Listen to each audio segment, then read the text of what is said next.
Idemo dalje sa kvadratnim jednačinama. Došli smo do jednačina koje se svode na kvadratne, znači imat ćemo par primjera jednačine koje možete nekom smenom, kao što je ova prva, ili nekim formulama da svedete na kvadratne jednačine i tako ih rešite.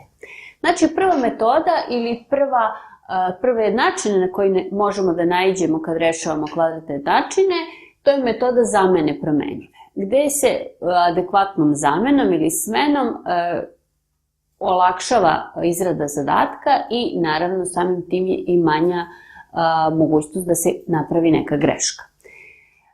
Idemo na prvi primjer pa da vidimo kako ćemo ovde da uvedemo smenu, odnosno kako ćemo da primenimo metod zamene promenjive.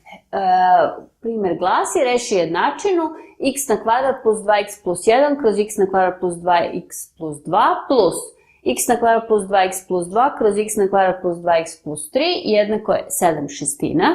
I ono što prvo primećujemo kad vidimo ovu jednačinu, kad bismo rešavali kao svaku algebratsku jednačinu sa algebratskim razlomcima, tu bismo dobili puno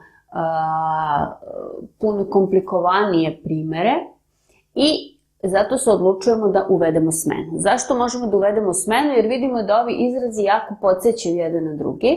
U čemu se razlikuje? Znači u svakom od ovih kvadratnih trinoma imate x na kvadrat, imate 2x, razlika je samo u ovom slobodnom članu. Zato smo se mi odlučili da uvedemo smenu da je x na kvadrat plus 2x plus 1 jednako t. I sad pogledajte, ovde to imamo, znači x na kvadrat plus 2x plus 1 je t, kroz, ovde imamo plus 2. Pošto je 2, 1 plus 1, znači ako ovu dvojku napišemo kao 1 plus 1, imamo t i ostane nam još 1. Znači t kroz t plus 1. Idemo dalje, plus, ovde imamo to isto, znači bit će t plus 1. A ovde imamo x na kvadrat plus 2x plus 3, 3 napišemo kao 1 plus 2, znači ovo će nam dati t i još nam ostaje plus 2. To je t plus 2, prebacimo 7/6, znači minus 7/6 jednako je 0. I sad ovo što smo dobili je i takođe jednačina sa algebrom